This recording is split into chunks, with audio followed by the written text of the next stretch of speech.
I'm Mike Costello, and I'm with the Reverend Iris Freelander, and today we're going to talk to you about mind, body, spirit healing and some alternative therapies. In New Thought and metaphysical circles, most of our students and followers have an interest in health and wellness and empowerment. And so we devote, like other metaphysical organizations, a good deal of our effort and time to the understanding of these principles and ideas and laws. And we find it to be most helpful, and we hope that in the next 30 minutes you'll find the information that we share with you to be helpful as well. Today we're going to talk especially about alternative therapies and how those alternative therapies support the mind, body, and spirit connection of wholeness and wellness and health. Why don't we begin, Iris, by talking about some issues of basic nutrition? And I think as we do this, we should begin by saying that we are not medical people and that we're spiritual teachers and ministers and that we're interested in allowing people to make choices that impact their health in a positive way. So there's some basic nutritional issues that I think most of us know, but we should talk about that. Good. Well, we're fortunate in the world today to have so many wonderful nutritionists, and particularly in my book, the chiropractors who are nutritionists. So for the past 20 years, my doctor has been a chiropractor nutritionist, and he's kept me healthier. So I'm healthier today at 70 than I was at age 50. I'm stronger, have more stamina, don't need as much sleep. And I give Dr. Ramzan the credit because I've used the information he gave me for better nutrition to take supplements, and to exercise my body. And I would just advise everyone to do that same thing. And we can do it in our own right without going to a doctor if our body is not too disabled or it just depends on if we need outside help or if we don't. But there's so much wonderful help available that we can do it on our own. And there's many wonderful machines available. We're living at a time of change, and so much of that change is wonderful. And we forget that that's wonderful. And so often, as in religion, we are accustomed to a certain kind of medicine, and we're certainly accustomed in the West and in the United States to what we'd call traditional allopathic medicine.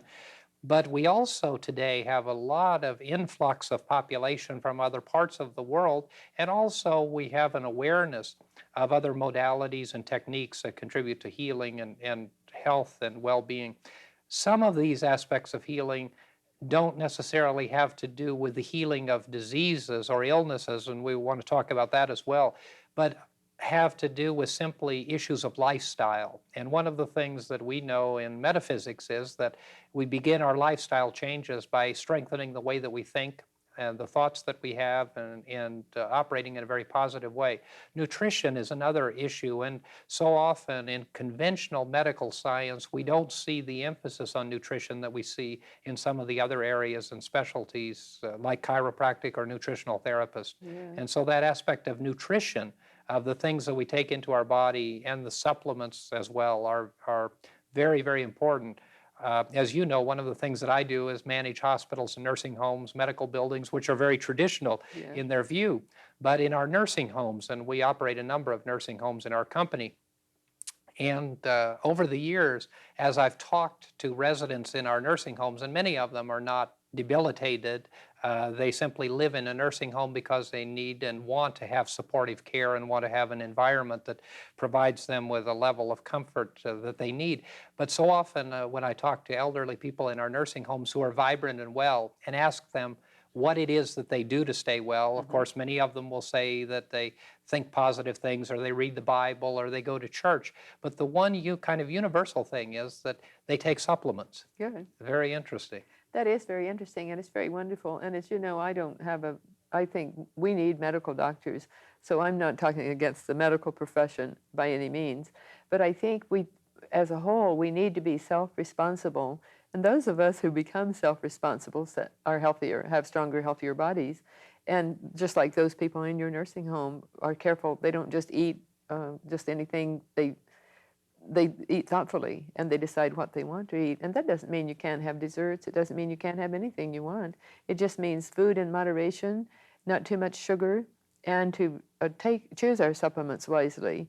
And we can ask in our meditation, what does my body need? And we will be told. We can go to those who are experienced and knowledgeable and find out what our body needs. And the good nutritionist will do the blood workup program exactly the same way the medical doctors do the blood workup program, but they find out what your body needs in the way of supplements, and then if you need extra vitamin C, if you need extra E, and so forth. And so we know that through experience that these things work. It's just a simple thing like estrogen. Most women, many women today have had hysterectomies, and many take estrogen. Well, I personally think estrogen is not good for your body. And it's been proven in the medical profession that women who do take estrogen are more apt to have cancer. So why they don't find an alternative and put the women on it, I don't know, or perhaps the women don't want to be on it. But 400 units of vitamin E morning and night just keeps your body healthy, and you don't need the estrogen. And that same thing is true in every body, in every aspect of being. We have to know what our specific body needs and then give it that.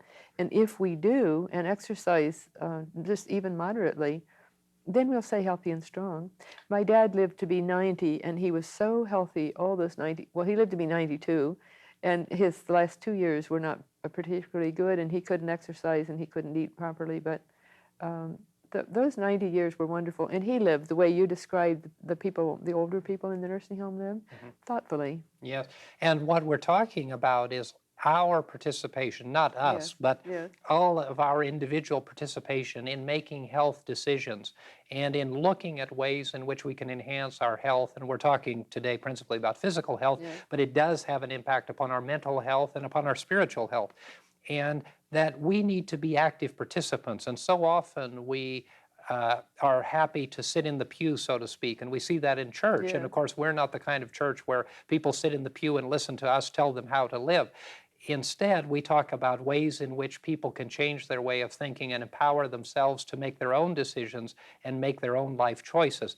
And in healthcare and in physical health, we need that same kind of participation and individual responsibility and empowerment of the individual. In order to do that, we need to have a dialogue of acceptance and understanding between the practitioner, whoever that is, and the patient, whoever that is, so that there is a give and a take and a participation on both sides, as opposed to simply going to the doctor and sitting on the table and letting him or her tell you what needs to be done. And the same with our spiritual life. Exactly. There are many people who are perfectly happy to go into a chapel and sit and listen to someone tell them how they should live and how they should think.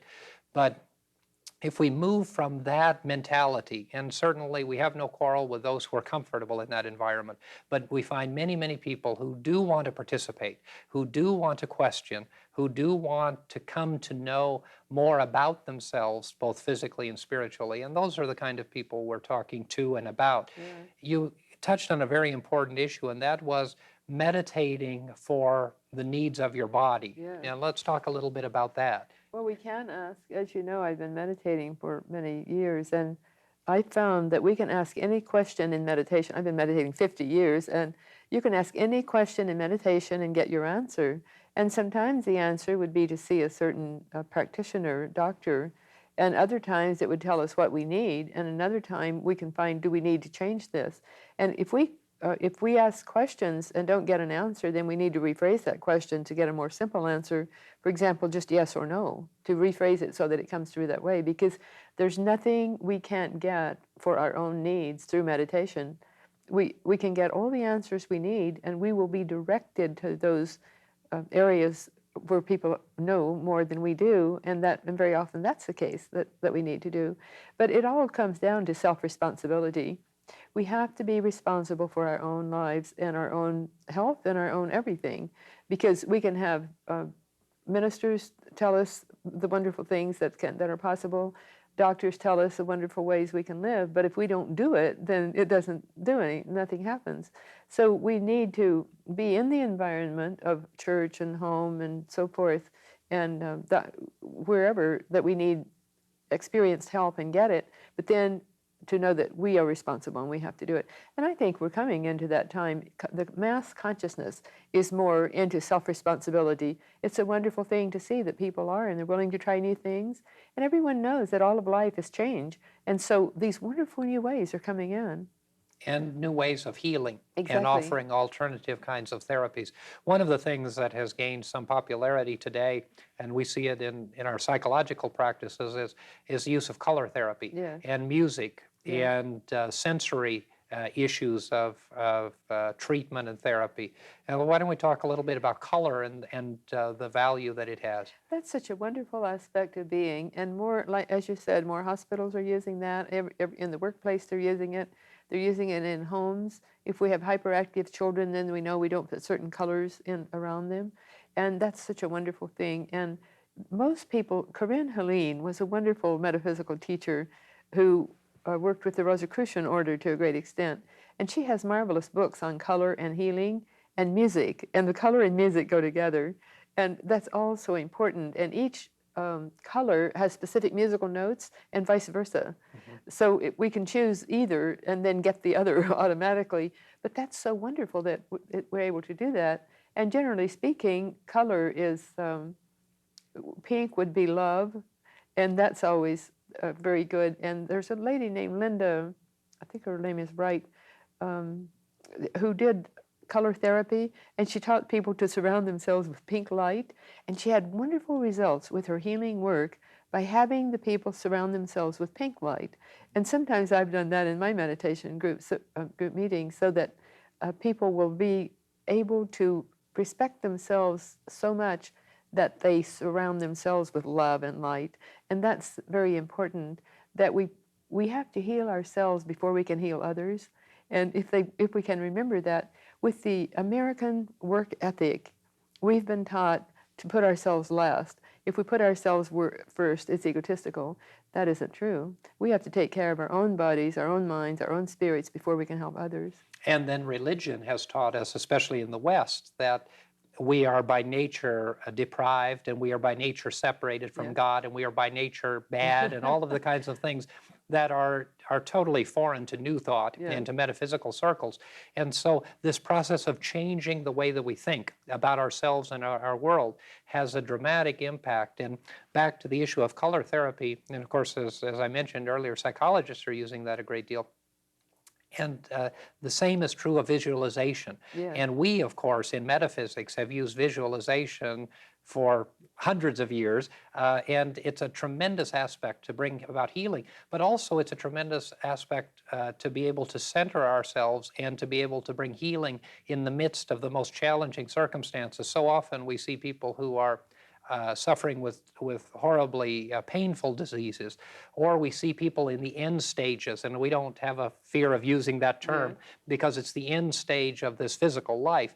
And so often, as you know, my involvement is with people at the end of life, and so often we're called to the bedsides of people who want some help in the process that we call death. And by that, I simply mean that they want someone to walk the way with them and to help them through the process, and also families that need the same kind of help. And we find continually that visualization is a wonderful technique, and that as people are moving in the death and end stage process, as they're preparing to move to the next level of life, and also when people are dealing with horrible kinds of chronic pain and disease pain, again, from the cancer patients and AIDS patients, and again, people with MS and other diseases, Gehrig's disease, Lou Gehrig's disease, where there is this pain issue at different points of their experience in the disease. We find the visualization is tremendous. And of course, moving someone through a guided meditation, which really doesn't have to be deeply spiritual, but it does have such an impact, can bring in colors, can bring in sensory feelings and perceptions, and are able to create in the person and in the whole room a different vibration. Yes, it becomes real, because our reality is what we think, and if they really think it and feel it, then it's real, and they're surrounded by that color through their visualization, and that's so important. And I was a hospice volunteer, as you know, for 10 years, and I saw the patients who would do visualization and who would flow with their body energies not have pain.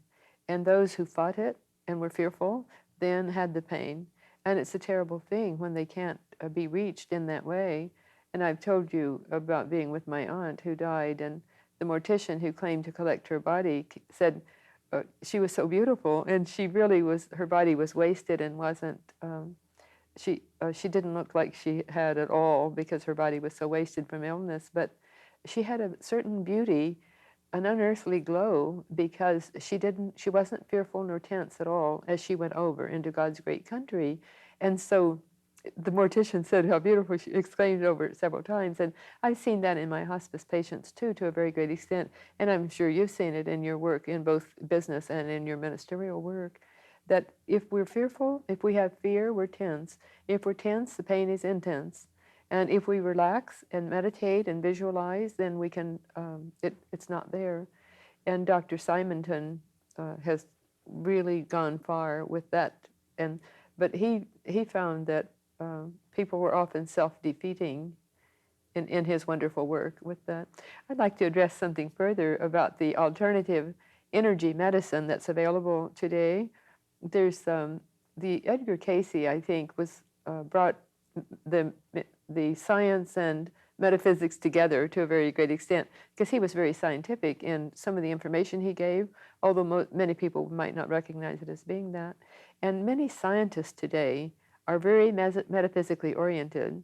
And I think that's such a wonderful thing. And again, it's indicative of the times in which we're living, where things are coming together in a positive way. Mhm.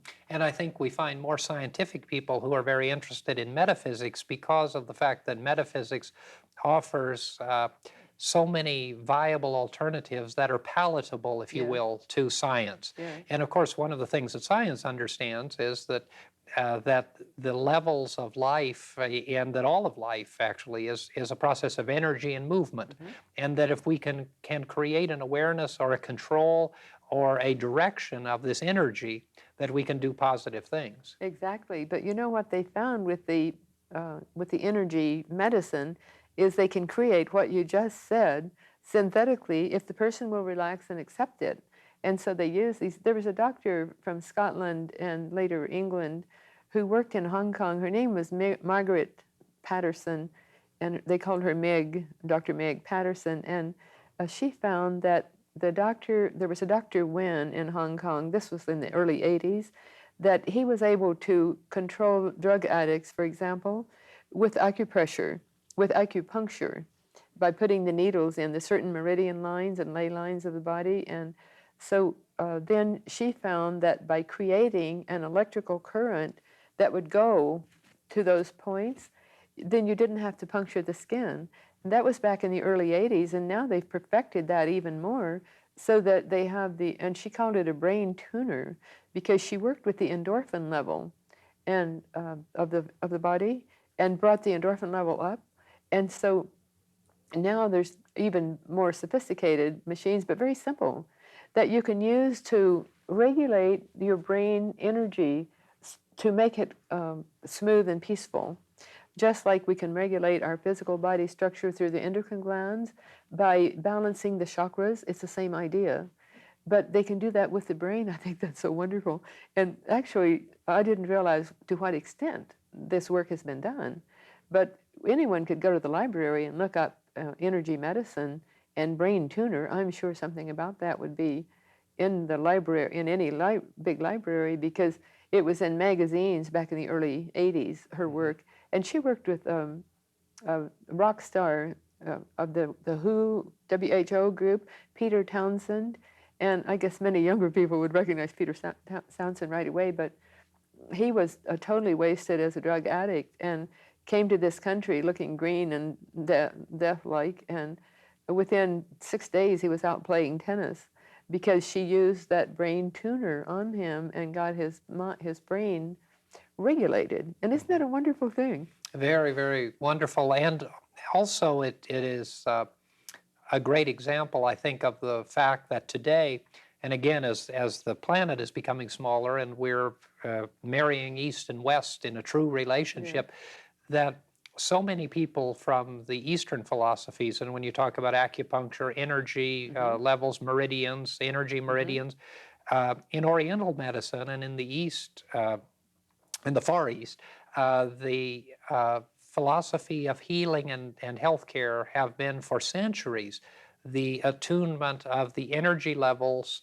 with the divine energy of the being, of the individual, the connectiveness between the healer and the patient, the oneness and the unity of that process, and the use of energy in the delivery of healthcare. Yeah. Very, very important. And of course, on a very superficial level, we have a lot of data coming out today in terms of the power of touch in the healing process. And so we wonder how much of our Western healing, and of course, much of our Western healing is chemically induced and medically induced through medicinal means that really have come from developments from herbs and other things, but that whether or not much of our Western healing has to do with that issue of touch. Yes. And that the removal of touch has been replaced with synthetic medicines and have done wonderful things. But now we're coming full circle back to the understanding of the value of the connectiveness of the healer and the person being healed, the energy issues, energy levels, and the kinds of aspects that we see coming from Eastern healthcare and wellness being integrated into the West. Yes, and we need those medical doctors to fix us when we're sick, to get us well.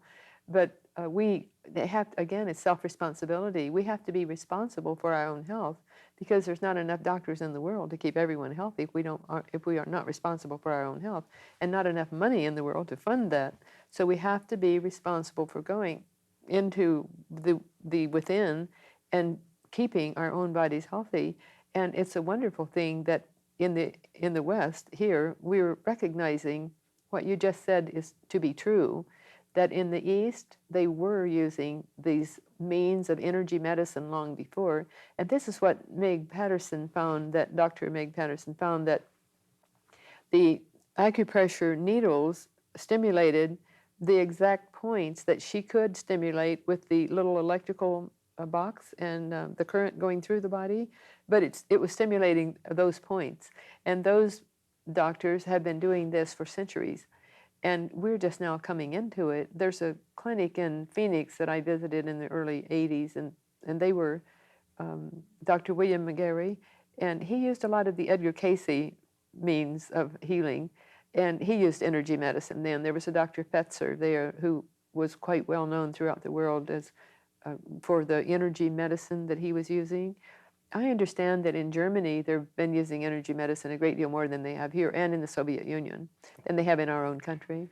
I think in the United States, we've relied very heavily upon what we call traditional medicine. And today, people are looking at a variety of alternatives. And I think in Europe, for a long time, the alternative therapies have been open and available and much more credible. And it's like, don't give your power away. And it's the same thing that we're always saying metaphysically.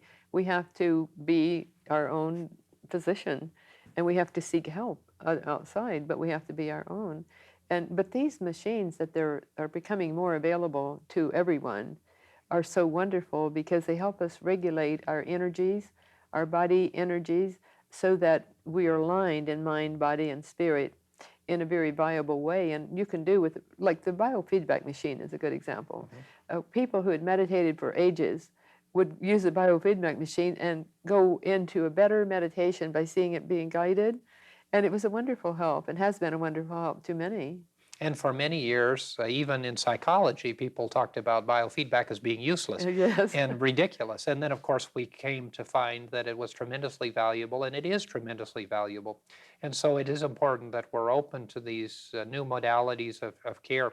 The other aspect that I want to touch on, we just have a few minutes, and certainly we want to talk about in the alternative healthcare field is, as it relates to metaphysics and New Thought, is that we believe that there is an unseen reality of life, which is spirit. And we believe that we are always connected to the invisible side of life.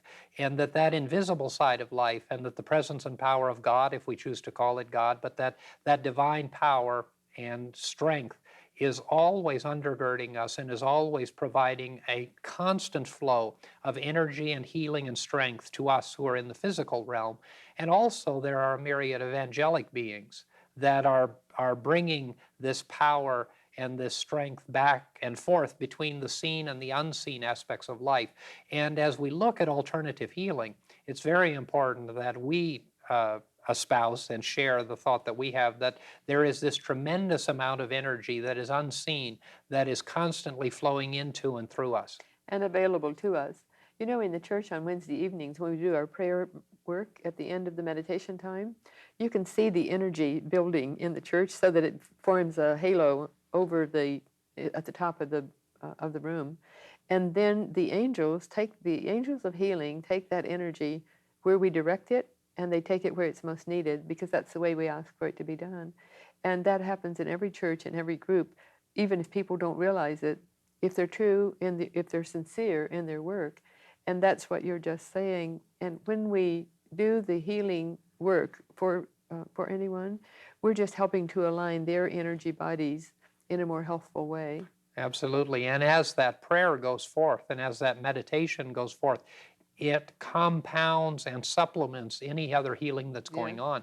And we know today that there's some wonderful studies being done in traditional medicine on the power of prayer in the healing process, and that it has nothing to do with whether the person is receptive or not. It really has nothing to do with anything other than the fact that prayer is being offered and creates. Yeah, so those who are very pragmatic might know that the thoughts we think, when we've said that so many times, are real, and they create energy. And so that energy is coalesced into one great energy, and then it's used where it's most needed. And it goes as it is directed and as it's guided.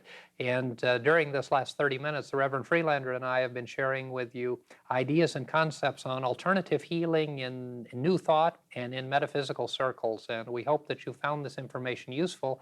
We look forward to seeing you next time.